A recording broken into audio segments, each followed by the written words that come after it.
Tēnā koutou katoa, good evening and welcome into the breakdown. Well, 2022, as we know, has been a wild ride, but after last night's ruthless performance for the All Blacks, they've locked up the Bledisloe Cup, locked up the Rugby Championship and maintained their perfect record at Eden Park. To discuss all the rugby action over the weekend, the usuals are here. Jeff Wilson, Mills Molina, Sir John Kerwin. I bet you slept well and slept easy last night, but you've had a fantastic afternoon. Southland, the here and now. Let's talk about the here and now. The Southland Stags, they beat Counties down in Invercargill. Great game of rugby, went right down to the wire. So you back up what happened last night at Eden Park. I'm happy as Larry. Unfair. I'm crowing as well. What's unfair? Cheating. How? They sent 24 5 dozen oysters to the Counties stop Hotel. that. That's a treat. Is this Voices in the Corridor again? Sir John Kerwin. Please. And Bay Plenty, the real Bay. The real Bay. How are your two teams doing? Oh, we're just saving ourselves. We'll get into that. We're there. We're there. Okay, sure. Good. We'll get into the NPC. I've never been overconfident before. What's was that a now? bit of a shock for me, though, to be fair. Yeah. I thought that too. Gee, Well, I did that 7 days ago. I said they're going to win the whole thing. I'm going to change my tune. We'll talk about that later. We will talk about that a little bit later on. But as for the All Blacks, ruthless display from them last night, Mills. Oh, it was awesome, wasn't it? I think given sort of what happened throughout the week and the spice that was surrounded the whole test match. Look, the first half, they missed a couple of opportunities, but the way they came out, Goldie, in that second half, it showed that there's plenty of talent within that All Black sort of squad. Big mistake the Wallabies did is they let themselves down early. They got in yellow card trouble. They were down to 14 men. If you were going to win at Eden Park, you needed to start well. You needed to deny the All Blacks points. And they did that, but they were desperate, JK. And they weren't in a position at any stage, up until their first try, that they had any control of this game. The All Blacks put on a dominant performance, I think, against a Wallaby team that just didn't back up. Yeah, I think, you know, as individuals, the Wallabies will get up this morning and be really disappointed in themselves. I thought that was one of their worst performances. And they needed to start well. They didn't. There was some, like, the first yellow card, they were lucky both of them wasn't a red. I'm not saying it should have been a red, but it could have been. So that sort of ill-discipline... But that in itself, I mean, this is a competition where a red card results in a 20 minutes. I was surprised at the time. Were you surprised, JK, that it wasn't a red card, given the fact that it would have had an effect on the game, but they would have got back to 15 men? I mean, that doesn't get any more dangerous than that, does it? Well, every week we're talking about the inconsistencies in some way, and you know, we talk about what our game needs to do to change things up, and I think we need a centralised bunker with the same people across the test matches so we know how they're going to make those decisions. But getting back to the test match, if you want to beat the All Blacks, you cannot afford to make those mistakes early. Yellow cards, Mills, seem to be part of the game, especially if you saw the South African game. But the All Blacks were clinical last night. I thought they were really, really good at. I mean, if you were picking at things, if you're the coach and you have a win like that, what would you talk about on Monday or when they get back together? Probably our inability when we make some great line breaks not to finish. But that would be really, you know, really being picky, because I thought they were outstanding across the board. Good to see Artie back. I thought he was probably not as prominent from a visual point of view, but really prominent within the hard stuff, big tackles, good ball carry. It had the risk, though. I think, you know, when you talk about that stuff that they will pick at, you know, when they miss those sort of opportunities, when they went into the break and 17-odd points up, it had the risk for the Australians to think, oh, actually, we're in this, you know, because they hadn't played, they had yellow cards. But in all, what I loved about what the All Blacks did, they came out and they were really clinical. You know, they lifted up another level and then they just applied points. And perhaps those yellow cards and all those penalties, one, it mounted, but two, it probably zapped the Australians. I mean, it really took a lot of juice out of their legs, and you know, they started to try and chase the game, and I think that's where the All Blacks sort of lifted another level. If we're being honest, I mean, we all know it's been a bit of a rocky season for the All Blacks. 5 wins, 4 losses. Can we finally say, Jeff, they're back? Is this All Blacks team back? Was that the most complete performance of the year? And I think that's the word you said there, complete. If you think about the performance at Ellis Park against South Africa, that put them in a position to be where they are right now. The response against Argentina and Hamilton, but it was more their ability to learn from the mistakes in Melbourne this week at Eden Park. And that's what we saw in terms of, one, dealing with pressure, accumulating points, taking your opportunities, not all of them, but creating so many that in the end, inevitably, we were able to score tries and build pressure on it, but dominate and recognise areas, Mills, that we were dominating. So all of a sudden, we got momentum up front, so we used our scrum wisely. We used it defensively wisely. Our defence was outstanding. We missed just 10 tackles in the game. So to me, it was our ability to adapt, to keep our consistency for longer periods of time, and when we had the opportunity to put them and keep them under pressure, we did that. It was our most complete, and I think for a lot of different reasons. I mean, that win in South Africa, probably emotional, you know, a lot of emotion around that, given that, you know, what was happening off the field. Ideally, you want to get to learning those sort of lessons, you know, in the Irish series, but still be able to win. They didn't have that luxury. So then they go to South Africa, and then on the back end of some, you know, massive emotion, they win. They keep their coach. They come into, you know, Christchurch and they lose that on a real big dip. Now we're looking at a team that's really stable. They're stable enough to be able to understand what they have to learn.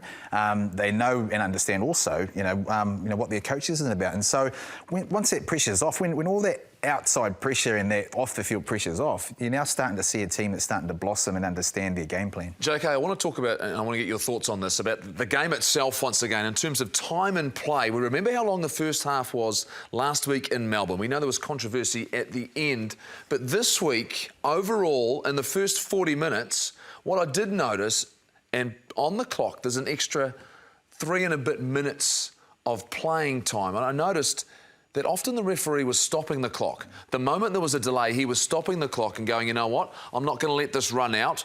I'm going to stop once we get to the line out, the scrum, the restart and play. I'm going to start it again. So if you think about that, 15 minutes out of the 40 that's being played, is that a step in the right direction? No, not enough. Not enough? Still not enough? A lot of wasting time around the scrum, I felt, yesterday. I mean, we've got to make a decision whether we want to be the NFL, you know, and we can all get up and go and have a hot dog because they stop the play and, you know, it's a 40-minute game that lasts 5 Hot dog hours. comes to them over there. Yeah, exactly. It's a good hot dog, though. Or we want to create more of an aerobic game where it's end-to-end. And so for me, I still think we need to look at, you know, some time measures around scrums and line-out. That's what it worries me. That sort of worries me, JK, because if you look at it, and the All Blacks played well. I mean, you both have been coaches, right? If you're in the opposition team, how would you try to disrupt the All Blacks? You'd slow everything down and trying to get that momentum back, hope that they don't get to that sort of next level. And that's where I think the powers of be a little bit mixed, because one, you got a game plan somewhere else that they want to play slow and, you know, all that, but then also we down here are wanting to play something really expansive. Yeah, and it's really getting back to what the fan wants. You know, what does the fan want? And I'm serious, like last week, 59 minutes. Serious, but we need to have time to be able to go and get a hot dog if we want, because you don't know. So you're sitting there, people are looking at their phones. Like people were complaining yesterday when the scrums were taking a bit too long. It was better, and how many Mexican waves, that's what I sort of do. You know, when you have 10 Mexican waves, everyone's bored. Oh, yeah, you get one, you know, everyone's interested in the footy. Poor you, and the sound system was pretty good. Yeah, that was good, eh? Awesome, yeah. Well, I'll tell you what, 24 hours after the fact, there is one man's name on everyone's lips. That is Jordy Barrett, his first start in the number 12 jersey. How did he do? And have we now found our answer in the midfield? We've been talking about this for months, haven't we? Who's the Manonu and Conrad Smith? Mills. Mills has been right all along. Hey. He's been right all along. You kept saying you wanted to see him at 12. You've played in the midfield for the All Blacks. Does the perspective of what we've got available to us now, and you think about this performance against a side that didn't perform as well as they possibly could, knowing what we've got coming up in front of us, is this a permanent shift? Well, mate, it's going to give Ian Foster a big headache now, isn't it? But I mean, we look at these numbers that he did last night: 18 carries, 70% gain line success. I mean, but look at the post-contact meters. This game last night really suited him, and then. The fact he came out with a bloodied head, that was even more impressive last night. But would you do it? No way. Don't sit on the fence here. Would you do it? Would you say the next big Test match, and that might not be Japan? Yeah. The next big Test match, maybe Wales. Would you start him at 12? I would. I think now. I mean, he hasn't shied away from it. Even last night when he mentioned the fact, it's something that he's been thinking about a lot and working away at. I think you do. I think now you've got a complete package in terms of the second five role. He kicks, his skill set's nice, his passing ability, but then those carries, you know, when you know, you're going backwards, you need someone just to run it straight. Well, why not? JK wanted to see RTS, and Jordy's only got an opportunity because David Havili and Quinn are both injured.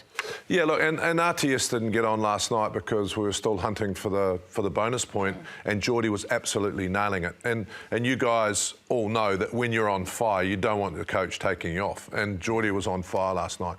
Yes, he should be our 12 moving forward. Yes, you should play him in the Northern Tour, because if Richie Mo'unga is going to stay at 10 and Bodie at fullback, right, I think Richie Mo'unga would love to have someone like Jordy outside him, so he can do a bit of dancing, but if it's not on, he can unload it to Jordy. And I loved his subtle angles, so running at the man and then hitting his inside shoulder. Those tough lines, Millsy, which are not easy to run.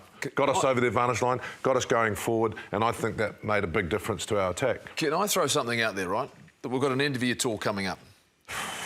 Is it time now for us to go, you know what, through the course of this season, I've seen what I needed to see out of the majority of our players.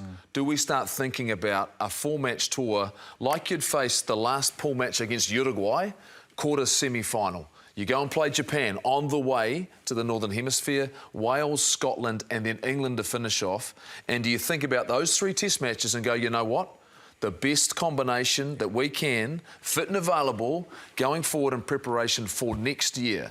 Have we seen enough out of all of these players to know who our best guy is and what everyone can offer us?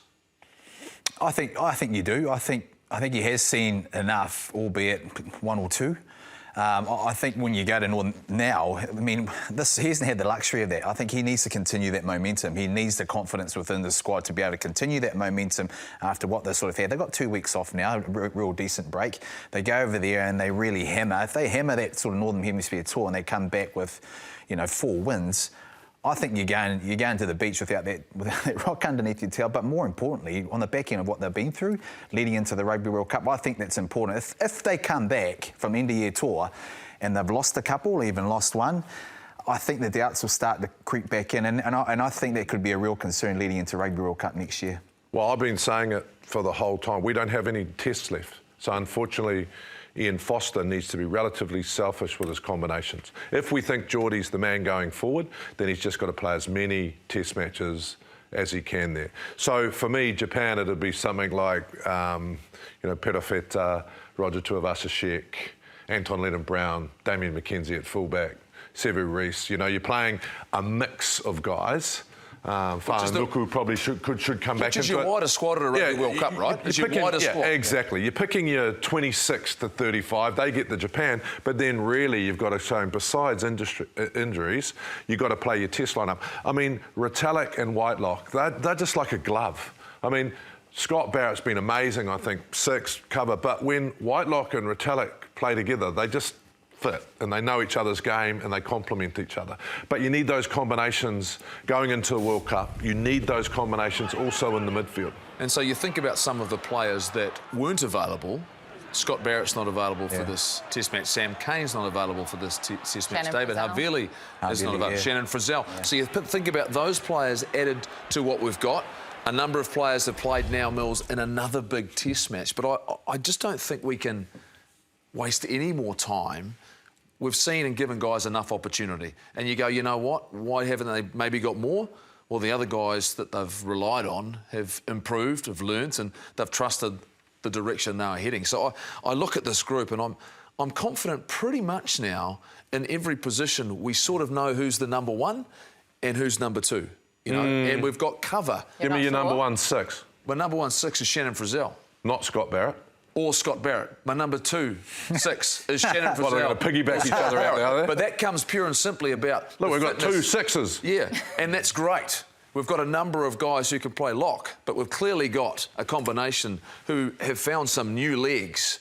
Sam Whitelock, enormous, that combination, equaling the record of Bucky's Botha and Victor Matfield for the most times coming together. I just look at it and start going, you know what, we've got some pieces of the puzzle now. Who's our third 7? And the third 7, or Ardie Savea, Sam Cane and Dalton Papali'i. You've got cover. And remembering you've got a guy like Ethan Blackadder to come back into the mix next season. So I start looking at this and going, you know what? I think they can have some real confidence. Who's your third halfback? You're going to keep going. Yeah. I think Brad Webber's a big chance of possibly coming back into the squad. I thought deeply about this on a Sunday. They named 35 in 2 weeks' time. The players are going to miss out. Yeah. Will others be added? Will Brad Webber be added? Will Damien McKenzie be in this mix? I think Damien McKenzie will. I think Damien McKenzie will be in this mix in some way, and probably that. And you know, Jordy playing at second five has probably enhanced him being there.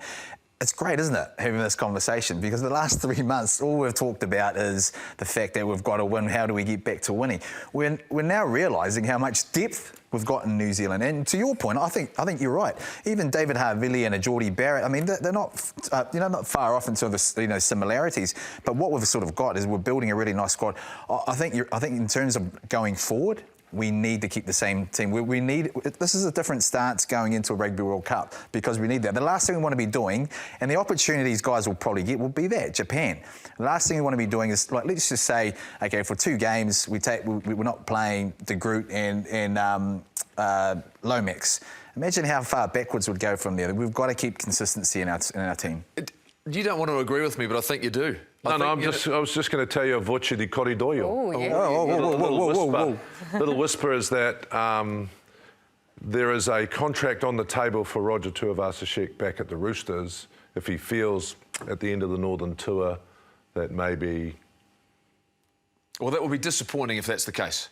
Because There'd we be a haven't got contract to from see. every NRL to be team, fair, though, there's wouldn't there? Everyone will be presenting. Which would be disappointing. But I can understand there'd be frustration around this. And we certainly haven't seen the best of him on a rugby field yet because he hasn't had the opportunity, Mills. But like you say, time is running out. Yeah. And where does those opportunities lie? So do these guys get released? Do they get released to play NPC in the next couple of weeks? Lester Fainganuku, Roger, Stephen Pedal-Fetters, the ones that haven't played much? Totally, they should be playing. Totally, they should be playing. And I think the hardest thing, and I don't like to agree with you, Goldie, but I'm going to. I appreciate that. We're just running out of time, so I want to see Roger get a decent crack. Yep. I understand why he didn't get on last night. Bonus point. Yeah. You know, there's a lot going on. We've got to win the championship. But in the Northern Tour, you know, he probably shouldn't play against Japan. We need to see him against Scotland or Wales, where it's a big test match. Now, though.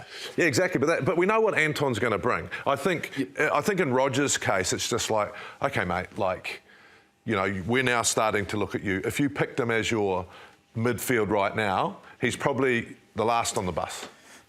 Anton Leonard-Brown, you know. Jordy's now playing 12. You know, David Havili's back. Set we've seen. Right. The circumstances hasn't helped Roger, you know, because ideally, you know, Fozzie would have wanted to win, given some time during that Irish series. The thing that he's lacking at the moment is time, and time in terms of, you know, being able to not second think where he has to go over the ball, where all our second fives are doing that. He hasn't played rugby for a long time. Those are the sort of stuff where he has to kick. At the moment, his attacking game is outstanding, but it's just those little wee things that you don't have to think about when you've been playing the game for years and years. And unfortunately, he needs time in the saddle, and he hasn't had that. Do you think he makes it to the Rugby World Cup? I think it's a great question. I would like to see him play a bit more. But what I've noticed, and I'd ask all of you, is that our kicking game, our short kicking game, our manipulative attacking game has now gone to the foot of 12.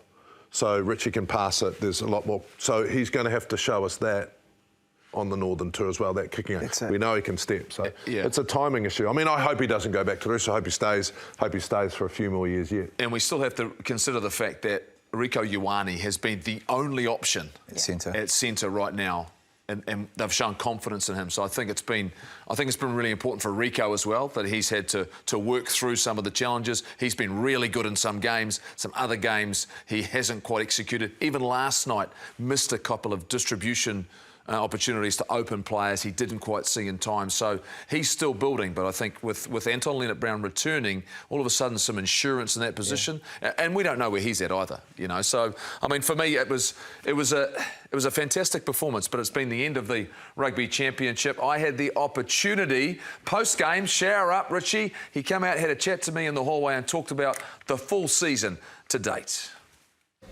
Well, we've reached the end of the Rugby Championship. Richie Mo'unga joins me, and Richie, let's talk about this entire tournament? Yes, great performance tonight here at Eden Park, but as you were going through, so much pressure, did you get a sense, though, that this performance was coming?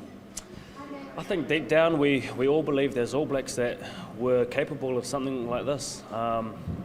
And yeah, we've been through ups and downs this championship. I think all teams have, you know, they've had awesome wins and they've had losses that, you know, that they thought they could have won as well. But I think the journey's been so awesome for us to look back and to see where we've come from, the adversity that we've been through.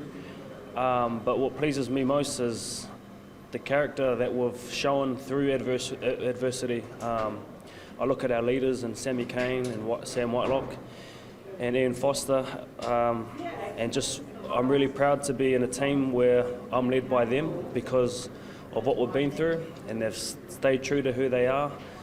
And for us to put up a performance like that, it's really pleasing. I really believed, and it just means a lot to us as All Blacks, and awesome to give the people, our fans and family, a performance like that.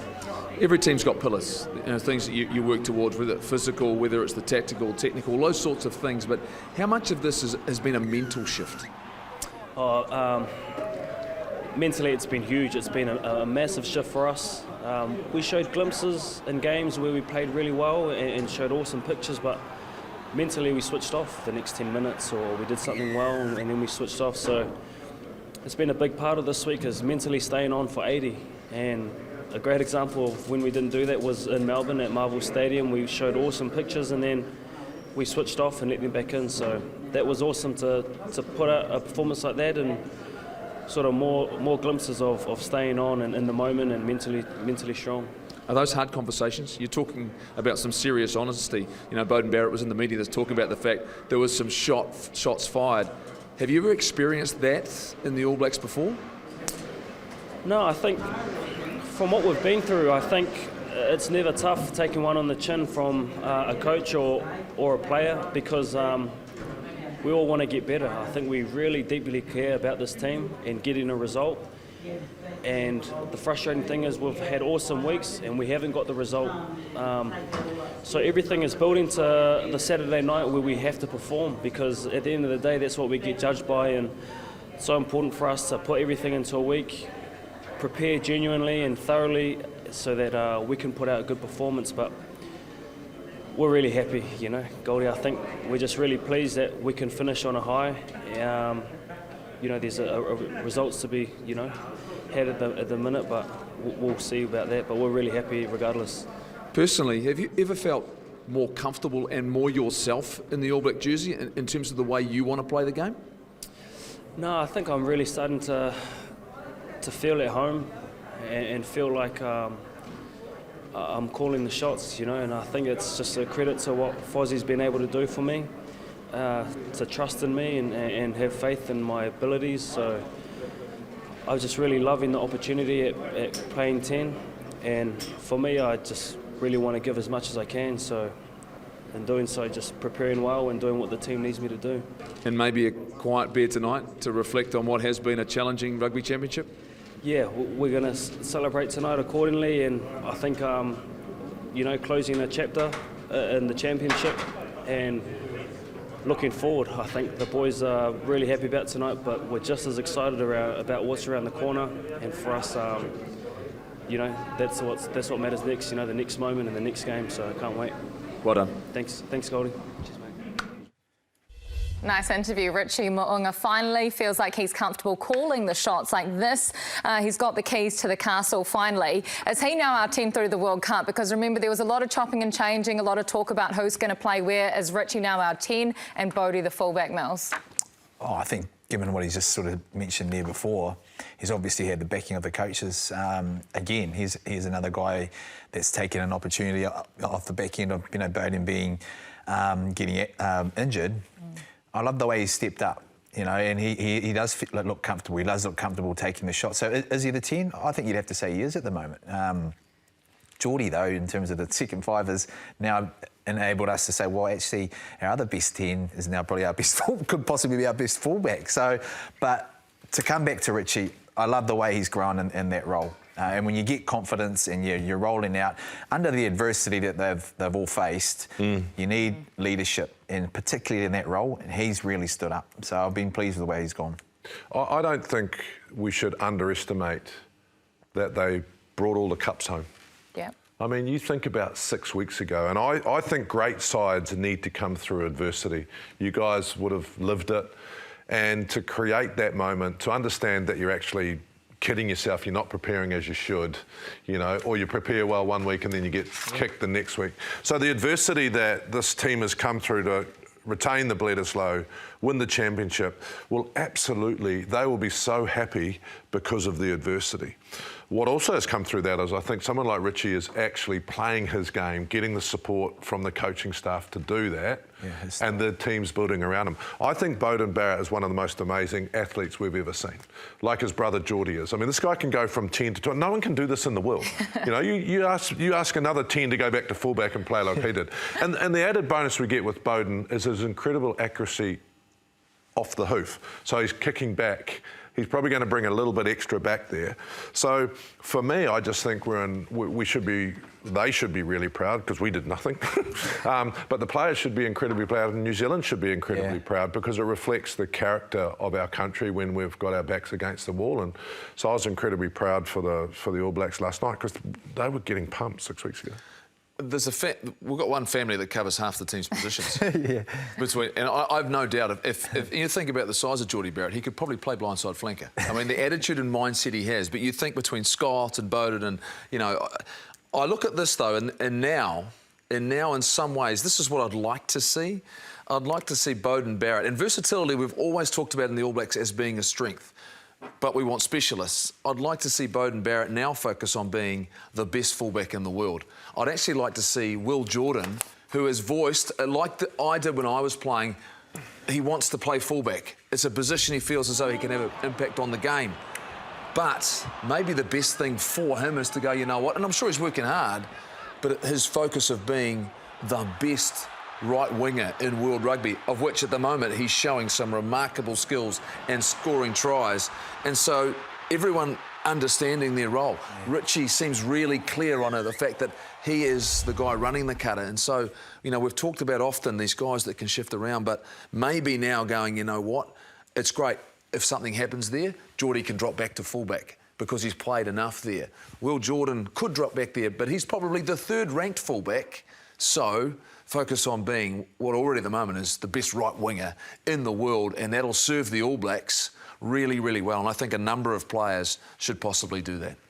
Very interesting point. Right now we are going to do our All Blacks half-yearly awards. The home series is finished. 9 tests so far, 5 wins. And as JK mentioned, both the trophies locked away in the cabinet. So the MVP, the most valuable player for the All Blacks so far, does anyone come close to Samisoni Taukei'aho, JK? Sam Whitelock comes close. I think from a breakout season, Samisoni's been amazing, probably the best player. But becomes close, but he doesn't take it. No, but for me, it's like what Sam Whitelock did under pressure, stepped in to be captain.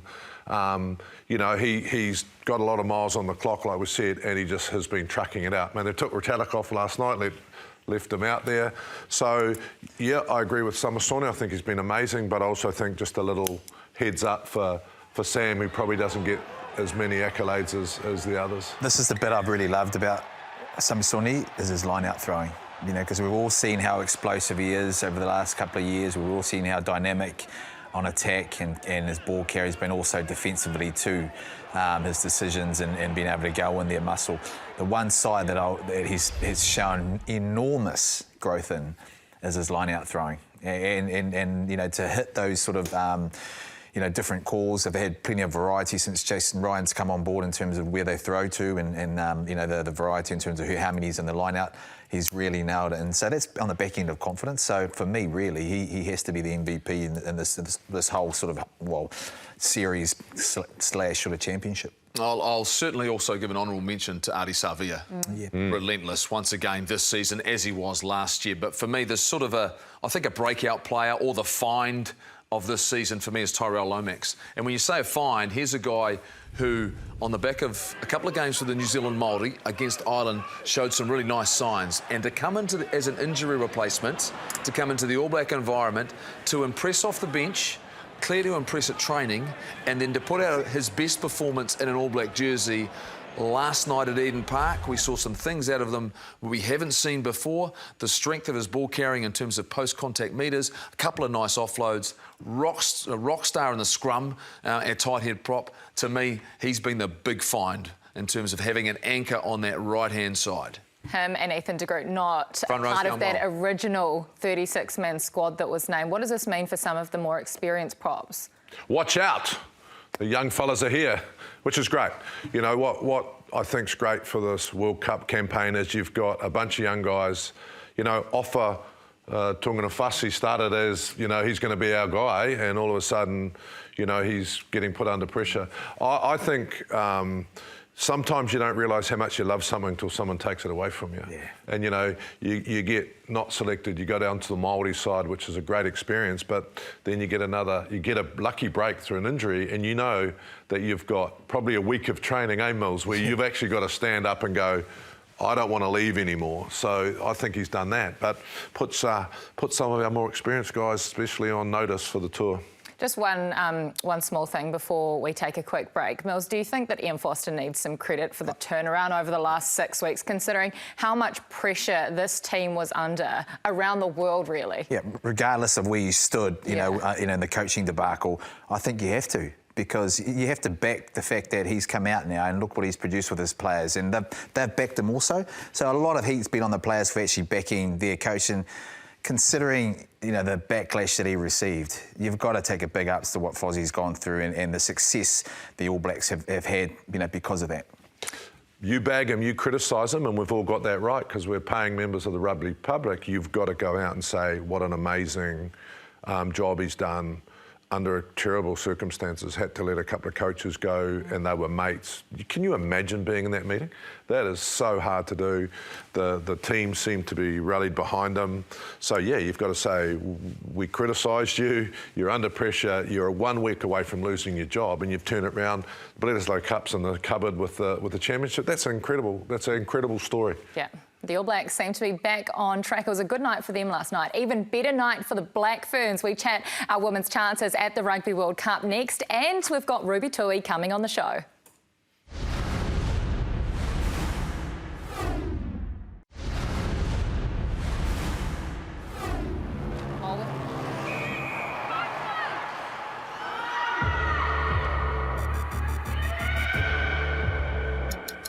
Why you play rugby and why you want to be a Black Fern is really quite simple.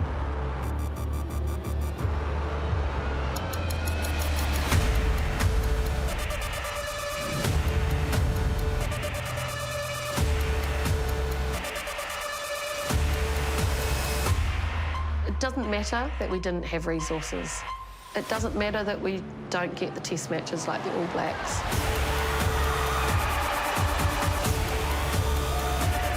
Because at the end of the day, you're all there for the same reason. Making that legacy of the Black Ferns live on. Like a Black Fern, let's go!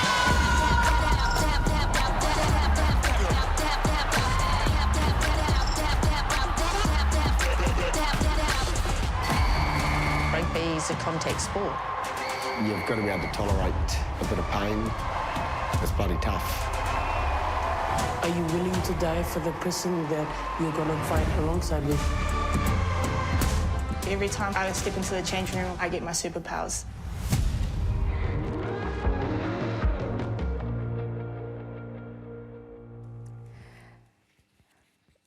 The Black Ferns Wahine Tour, a two-part documentary series brought to us by New Zealand On Air. A big thank you so much for the support. That is out on Thursday, telling the untold stories of these amazing women in the Black Ferns, the legacy as well, and their journeys to the Rugby World Cup in just 2 weeks' time. Well, they had a fantastic performance last night at Eden Park against Japan, and we're joined by one of the superstars, Black Ferns winger, Ruby Tui. Rubes, thank you so much for joining us, and a big congratulations.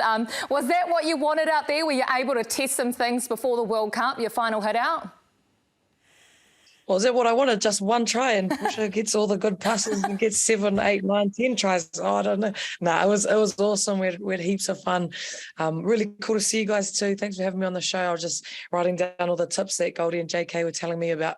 You know, there's a hot competition in our team right now, so any tips I'm welcoming. So we had so much fun. It's a really special team, and we're ready to get into it. Ruby, we talked about the All Blacks coming through recent adversity. The Northern Tour last year was adversity for the Black Ferns. You've come home. Do you think now that the team is building the confidence that it will need to be real competitors in this World Cup?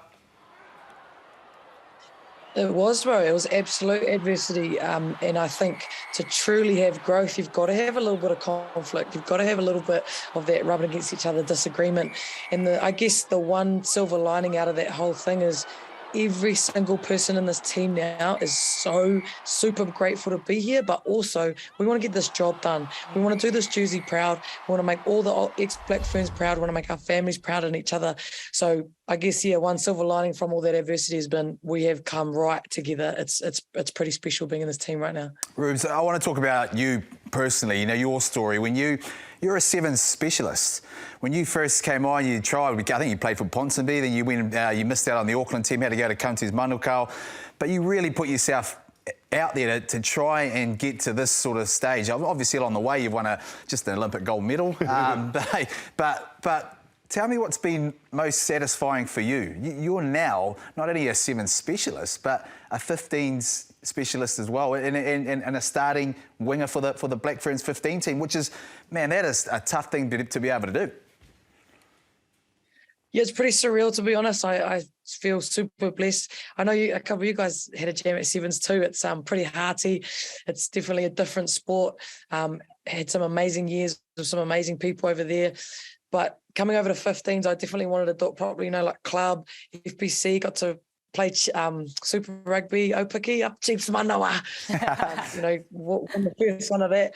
And then I got to be a Black Fern, and I actually debuted this year at 30 years old, and it was a dream come true. I first got whispered in the ear of Kendra Cox age of 2010. You know, if you keep going, you could be a winger for the Black Fern. So, you know, it's been a long time between drinks in my 15s jersey, but I'm telling you, bro, it's the most special thing, and I'm relishing every second in this team. It's amazing. It's awesome. Got to ask you, Rubes, it was an impressive performance.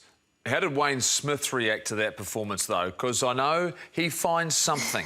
There's more than one thing. There's multiple things that you'll now have going through your mind as you prepare for the first game. How did he feel about the performance? I thought you were going to hit me up why I didn't do one of your famous chip and chases to myself. Yeah, he's got pages, bro. There's sheets of stuff. So plenty to work on. You know what he's like, a professor, absolute amazing at what he does, looks at the game in really cool ways. He's just grown all of us exponentially as players and therefore as people. So, you know what, definitely not happy, like not content, sorry. But it was really cool to get some combos out there and start, you know, being like, let's play like this, execute that. Now let's play like this, execute that. So we've come a long way as a team. But yeah, we're definitely not done with our growth yet. I want to ask you a follow-up question, because it appears as though there was a real determination to offload in this game, and with that becomes risk. And there were a number of mistakes and errors. Are those things that, if you're trying to create like you can create, in some ways you might live with, given the way you want to play the game? Yeah, they're telling me to stop offloading all my bad jokes to the forwards. So we're trying to bring more offloads into our play, just because you need to change it up, Goldie. You know what it's like. These teams in Northern Hemisphere, they are good, man, and you've got to be able to adapt and change. So, yeah, getting used to that front foot footy is really, really important, but definitely not the only string to our bow. But you know what it's like out there when you play that kind of game. It's hectic and it's fast, and we're thriving in it, so it's really exciting. Rubes, I know you've mentioned Wayne Smith, and then obviously Chrono's there and Ted's there as well, and you know they're making changes, and you know they're who they are. But I noticed when you guys came to the changing rooms that there was loud music playing. Chrono's come up to me with a big, massive smile, and there's almost this R&B stuff, you know, rolling out. And he said they've had to make a change I mean, is that something that the coaches have been open about, that they've had to make a change in sort of their sort of approach to what you guys do? Yeah, it's actually an awesome mix with the 3 old dogs and, you know, Wes, Witt, Bunce, Hodgie, CT and everyone. We're all learning off each other, and you can imagine their brains are just absolutely amazing. Chrono's bloody got me on the scrum. He's got me pushing a bloody maul at training. Like it's all over the show, but amazing growth. But at the same time, yeah, they're learning, you know, you can do some stuff with music going, with dance moves and with a smile on your face. And I do want to say, you know, I think they've had a bit of a change within themselves, and they're really having some awesome conversations with people up top that we would never be able to have. So it's been a two-way learning experience, and just magic's happening. And yeah, I think the best is yet to come, definitely. Ruby, as well as your long list of achievements on the field, you can actually add author to that list as well, because you've just published your first book called Straight Up, which is out in all good bookstores across the country. Tell us what it was like actually writing your book, and I want to know the story behind the red streak. Will that be in there? Yeah, well, I was actually inspired by JK. I read one of his, thought that was really, really cool. It was a pretty scary thing to do, to be honest. But you know what it's like, JK, just got to feel the fear, do it anyway. And to be honest, the thing that got it over the line for me was I went to the bookshop and there wasn't a single women's rugby bio. So it was a no-brainer in the end. In 2013, my World Series debut, my Canterbury debut, I was captain with it. I got it done, and I got told, believe it or not, guys, if I wanted to, you know, make it on TV, I had to get rid of it. So I've been 10 years going hard with you guys on the TV, doing everything I need to do, and now finally I can just be like, oh, bugger it, I'm going to bring it back 10 years later. So it's a bit of a full circle moment for me, something I've loved and always wanted to do. So yeah, pretty stoked. Thank you, Kirsty, man. I appreciate you bringing that up. So good. Well, congratulations on the book, on the victory last night, on being named in the Rugby World Cup squad as well. We cannot wait to see what your team can do in the next couple of weeks. Thank you so much. I want to say thank you to you four, thank you to Sky, and thank you to everybody who's, you know, followed our team, supported us in women's rugby. It means more than you know, and we just want to make our national sport great. So thank you. Thanks so much, Ruby Tui, an amazing ambassador for the game of rugby in New Zealand and in the world, isn't she? Yeah, a couple of things that we need to do. We need to turn up and watch these Wahine represent us, and the second thing we need to do is see if we can get actually Ted to rap or something like that. R&B in the room. I'm thinking, just see Ted just breaking out a few moves. So maybe Ruby can film that as well. Here's the opening day at Eden Park on the 8th of October, less than 2 weeks away now. You can get tickets for kids from $5 and for adults for $20. It is going to be an amazing affair. 3 back-to-back-to-back games of rugby. So do make sure you can get there to Eden Park that day. It's historic. First time the Women's World Cup has been on our soil. Time now for the trivia question. I'm looking forward to this one. I wasn't here last week, so I'm looking forward to seeing just how JK goes this week. Out of 27 Tri-Nations and Rugby Championship series, how many have New Zealand won? Most of them.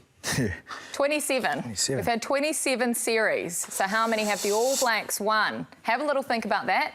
We'll have the answer for you right after the break. But first, Jeff was at a very special evening on Friday for the referees of New Zealand, both past, present and their families as well. Pretty special day. We've got our first ever New Zealand test capping of referees. It's been a project we've been working on for about 6 months. We've got 42 of the current living referees and some of the deceased families of the 44 referees who refereed tests who have passed away. On behalf of New Zealand Rugby, what a wonderful occasion. It is a source of pride that for a country of our size, we have contributed 86 high-calibre referees to international rugby. It's just a tremendous occasion, actually. It's probably a long time coming, but I think we're all very excited to be here and to reflect on not only what we've done ourselves, but the people who've gone before. Have all the referees that have influenced rugby in New Zealand in one room is pretty special, and there are people that have had a massive influence on how I've refereed who are in the room as well. You know, hopefully be able to go and say hi to them and catch up on maybe some things that they can teach me later on as well. Refereeing can be sort of a very lonely activity. Week in, week out at club rugby, you might be by yourself. So to be able to be in a big group where everyone is together and you've got people who really have a shared experience and you sort of can be yourself because you're amongst your peers is such a unique experience. I think it's really important to acknowledge what we've put into the game of rugby, because referees do put a lot of effort in. There's a lot of training, there's a lot of analysis, there's a lot of coaching, there's a lot of fitness, but also just to be a part of the whole rugby community. It's been fantastic. I mean, just to reminisce and meet the older referees or the ones I refereed with has been pretty special, really. And I just love rugby because of these sort of days, and that's what's made it all worthwhile over the years. It's been fantastic. You can talk about memories and whatever, but for your children and your grandchildren and great-grandchildren, this will mean something. I've given my children a jersey each, but this is something that the family, in it's 100 years' time, it's not now, that's going to really be important. So very proud, very proud. It's probably the greatest acknowledgement that your own union can give you is to actually test cap you. So from a refereeing point of view, it's sort of like felt it was the greatest honour and also brought us fully into the rugby family.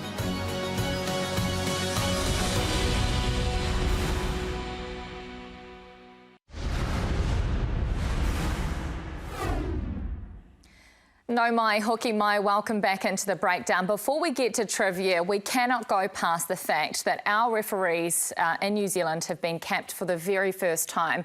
JK, they're a big part of the family, aren't they? Because without them, the game just couldn't exist. Yeah, and look, I'm often critical of them as well because I think they are great professionals and a great part of our game. I see them just like I see a player. So, you know, for me, great to see them. They're all fantastic people. Great to see the capping. Long may that live. And so I just think it's a really special occasion and we should be celebrating them more often. And I've got another voce di corridoio, by the way. Apparently Nick White did go into Monsieur Ronald's room after the game last night and apologise. So that's rugby. I think, Nick, you know, we were pretty disappointed in a couple of things that you did over the last few weeks, but that's rugby. If you went into their room and apologised, because I just think that's some of the values that we need to continue. So I thought that was pretty cool. Yeah, awesome. I can say the refs had a great couple of days. Awesome. Good on them. They celebrated well. Some more than others. Special to be there? Oh, it was a privilege. Unbelievable. It was great to get the invitation. 51 test caps were handed out on the lunch. Everyone had a great day. It was, like I say, I was lucky to be there. OK, well, it is time for your trivia question. If you need a reminder of what it was, there have been 27 Tri-Nations and Rugby Championship Series. How many have New Zealand won? Mills, what do you reckon? Yeah. Out of 27? 16. 20. You just said you were going to say 19. I know. You changed your mind. But I was going to say 20, so no, don't pull that I'll say 19, just in case you were right. OK, well, here's the answer. Who's right? Yeah, Beauty! We have completely dominated the rugby 19, really? Jeez. 19. Totally dominated, haven't we, over the years?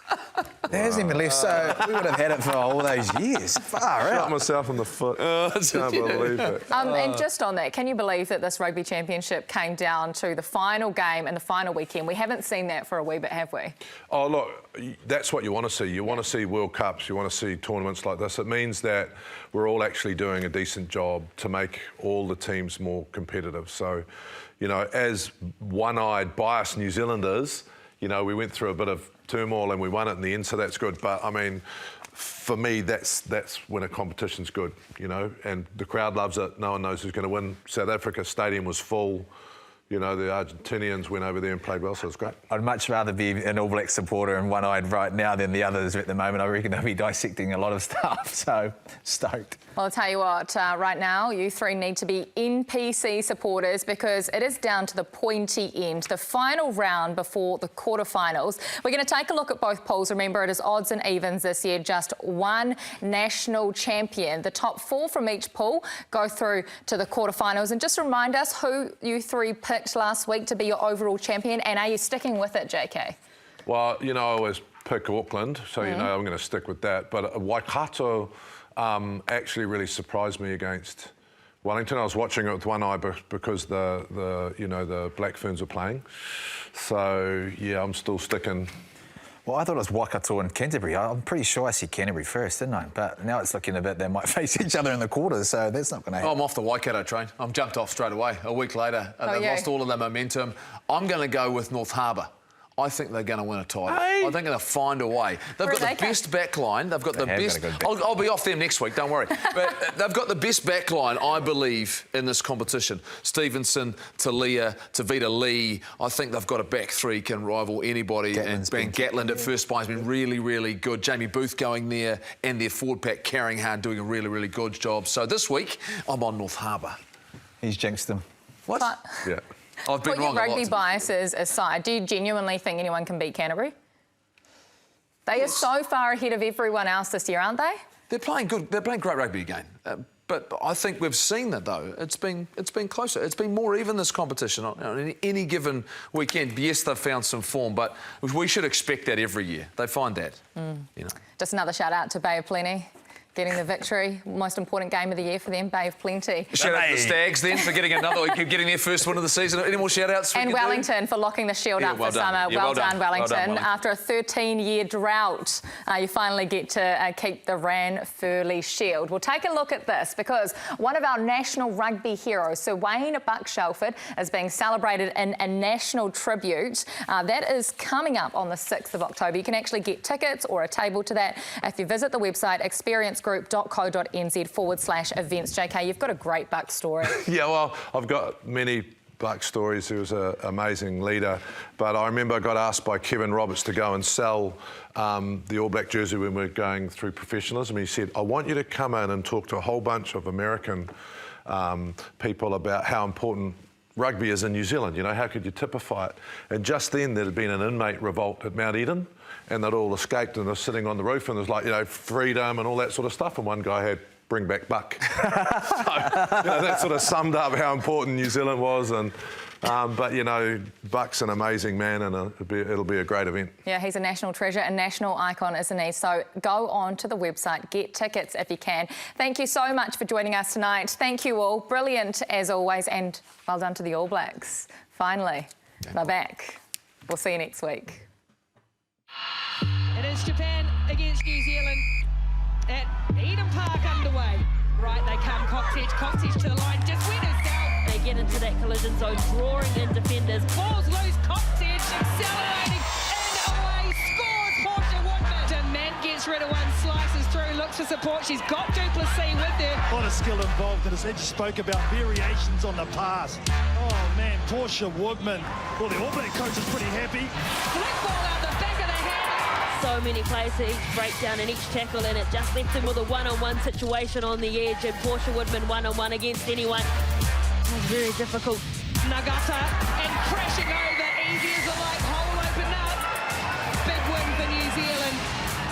7 to Portia Woodman. They will head to the World Cup with a huge win under their belt.